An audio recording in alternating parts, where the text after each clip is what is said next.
상시할 시 29번째 시간입니다. 오늘은 My Father's Waltz라는 우리 아빠의 왈츠. 왈츠는 춤 이름 중에 하나죠. 나의 아빠의 춤이라는 시 제목의 시를 가져와 봤습니다. 시인은 테오도르 웨스케라는 시인이고요. 발음이 요게 이분의 성이 한글로 표현할 때 참 애매한 표현일 것 같아요. 웨트케. 저는 웨트케라고 배웠는데요. 웨스케 또는 웨스키 여러 가지로 발음을 많이 해서 렛키 이렇게 발음하기도 하고요. TH를 받침처럼 느껴져서 웨트키 정도로 해보겠습니다. 테오도르 웨트키라는 시인의 시입니다. 이분은 미국 시인이고요. 1908년부터 1963년까지 사셨던 분이네요. 미시간대를 나오셨다고 하시고 또 워싱턴대의 문학교수로 활약했다고 합니다. 53년도에 필리처상을 받았고요. 또 58년에는 볼링겐상을 또 받기도 했습니다. 볼링겐상은 예일대학교 2년마다 예일대가 문학상을 수여하는 제도가 있는데요. 거기서 수상한 시인이라고 하네요. 이분은 시인을 딱 꼬집어서 분류하기는 쉬운 사람도 있고 아닌 사람도 있겠지만 이분은 고백파 시인으로 좀 유명한 시인입니다. 사실 고백파 시인 하면 Confessional Poetry라고 그러죠. 고백파 시를 대표적인 시인으로는 로버트 로웰이라는 사람이 있습니다. 그다음에 그의 제자인 실비아 플라스 같은 사람들, 이 두 사람을 대표적으로 많이 꼽는데요. 실비아 플라스가 이부 테오도르 웨스키 시인의 영향을 적지 않게 받았다라고 얘기하는 것 같습니다. 고백파 시인의 특징은 뒷부분에 다시 한번 언급해드리겠습니다. 고백이니까 자신의 어떤 숨겨있는 감정이나 예전에 있던 사건들을 이야기하는 방식이겠죠. 고백 말 자체가 그런 뜻이니까. 근데 자신의 고백 중에서도 남들한테 별로 드러내고 싶지 않은 사실들, 예를 들면 자신이 알코올 중독이었다, 아니면 뭔가 자살 시도를 했다, 아니면 조울증을 겪었다, 정신병을 겪었다, 그런 것들을 시에 이제 풀어내는 방식이긴 한데 그 감정이 막 과잉되지 않고 담담하게 보통 1인칭 화자 시점이 되겠죠. 1인칭 화자로 담백하게 표현하는 시의 특징을 고백시라고 보통 얘기하는 것 같습니다. 이분은 아버지하고 친했나 봐요. 아빠와의 어렸을 때 경험을 지금 이 시에 지금 수레하고 있는데 14살 때 아버지가 돌아가셨고 삼촌도 자살로 사망했고 그래서 어렸을 때 어떤 트라우마가 생겼던 것 같아요. 사랑받고 자랐어야 되는데 뭔가 가족들에게서 상실감을 느끼고 그런 것들을 불행이라고 생각했고 그게 오히려 상실감과 불행이 시 창작의 어떤 원동력이 되는 평생 시를 쓰는 데 있어 어떤 시의 주제가 되는 사람이었던 것 같습니다. 이분의 시집 중에 The Lost Son이라고요. 잃어버린 아들이라고 번역할 수 있겠는데 자신을 뜻해요. 지금 웨트키의 아들이 아니라 잃어버린 아들은 자신이다. 그럼 뭘 잃어버렸느냐? 아버지를 잃어버렸다의 느낌이고 자신의 경험을 통해서 이분이 1908년 출생이니까 아마 이 시 활동을 아주 활발하게 활동한 때는 세계 1, 2차 대전이 있었던 때고 그때 젊은이들은 로스트 제너레이션이라고 잃어버린 세대들, 전쟁 후의 어떤 후유증으로 인해서 삶의 진정한 의미를 좀 잃어버린 세대들을 좀 대변한다는 느낌이 있어서 이 로스트 선은 로스트 제너레이션을 뜻하기도 한다라고 비평가들이 얘기하고 있는 것 같습니다. 이분의 명언이 좀 있어요. 영화 은교에서 나왔던 말인데요. 거기서 늙은 시인, 노시인이 유명한 시인이었고 그 시인이 수상 소감하는 말에서 젊음이 노력으로 얻는 상이 아니듯이 늙음도 잘못으로 받는 벌이 아니다 라는 말을 하는데요. 그 말이 테오도르 웨스키라는 시인의 말이었었습니다. 소개는 간단하게 이렇게 하고요. 그러면 본격적으로 이 시인의 My Papa's Waltz라는 시를 한번 보도록 하겠습니다. 제가 한글로 읽겠습니다. 눈으로는 영어를 한번 따라가 보세요. 내 아빠의 왈츠 테오도르 웨트케. 당신의 숨결에서 위스키가 작은 소년을 어질어질하게 만들 수 있다. 하지만 나는 죽기 살기로 매달렸다. 그런 왈츠춤은 쉽지 않았다. 우리는 뛰어놀았다. 여러 냄비가 부엌 선반에서 떨어질 때까지. 엄마의 표정은 찌푸리지 않을 수 없었다. 나의 팔목을 붙잡았던 손은 마디 하나가 구타당했다. 당신이 놓쳤던 걸음걸음마다 내 오른쪽 귀는 혁대 버클에 긁혔다. 당신은 내 머리에 박자를 맞췄고 흙으로 단단해진 손바닥으로 그리고 왈츠를 추면서 침대로 데리고 갔다.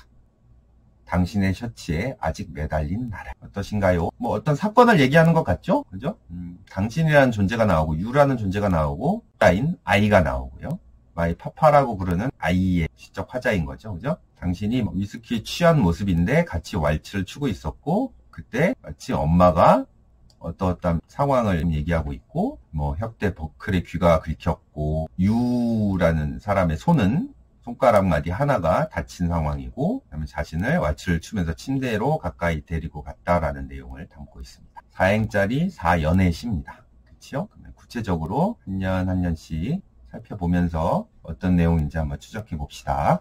으쌰. 1년에 1여행 보겠습니다. The whiskey on your breath could make a small boy dizzy. 이렇게 돼 있어요. 뭐 단어는 그렇게 어렵지 않습니다. 위스키가 주어일 것 같고 could make가 동사겠죠. 당신 호흡, breath. 당신 호흡에 있는 위스키가 could make 만듭니다. 누구를? small boy, 작은 소년을 디지하게 만듭니다. 디지는 어지러운, 아찔한 뭐 이런 뜻의 느낌의 단어죠. 어린 아이가 느끼기에는 술 냄새가 굉장히 막 어질어질하게 느낄 수 있는 거죠. 3, 4행 보겠습니다. But I hung on like that. Such waltzing was not easy. 라임을 좀 맞췄네요. 약간 전통시 라임을 맞추는 느낌이 있는 것 같죠? 디지, 이지, breath, death. 그죠? 이연도 마찬가지인 것 같고. 그러나 나는 hang on, 매달려 있다. 매달렸어요. Like this. 죽음처럼이라는 표현으로 직역되긴 하는데 hang on like this가 보통 수고로 가끔 쓰이는 표현인데요. 보통 hang on like grim death, grim이란 단어를 보통 넣기도 하고요. 필사적으로 매달리다라는 표현이에요. 필사적으로가 되겠죠. like death는. grim이란 단어는 음침한, 암울한 이런 뜻인데 grim reaper라고 있습니다. grim reaper.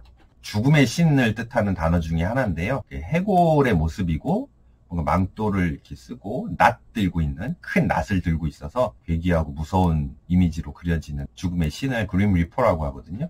그러니까 음침한 죽음처럼 이 직역이 되는 거고 이제 필사적으로 죽어라 하고 그런 느낌으로 해석하시면 될 것 같습니다. 나는 필사적으로 매달렸다. 그래서 죽기 살기로 매달렸다 이렇게 되고요. Such waltzing was not easy. 그러한 추는 것은 이렇게 되겠죠. 월칭이라고 했으니까요. 쉽지가 않았다. 유라는 존재가 아직 아버지는 모르니까 제목이 없다고 합시다. 유라는 존재가 조그마한 소년을 어지럽게 한다는 얘기는 지금 입가에 위스키 냄새가 난다는 얘기인 것 같고요. 그 다음에 아버지한테 필사적으로 매달렸고 이제 왈츠를 추는데 그게 쉽지가 않았다. 어렸을 때 아버지와 자식의 입장을 보면은 아버지 다리 같은 데 이렇게 매달려서 춤추는 모습을 여러분들 이미지를 연상하시면 좋을 것 같습니다. 이연 볼까요? We loved until the pans slid from the kitchen shelf. 우리는 loved. love는 뛰어놀다라는 뜻이에요. love, R-O-M-P. 뭐 할 때까지? the pans slid. 팬이 슬리는 슬라이드의 과거입니다. 미끄러질 때까지. 어디로부터? from the kitchen shelf.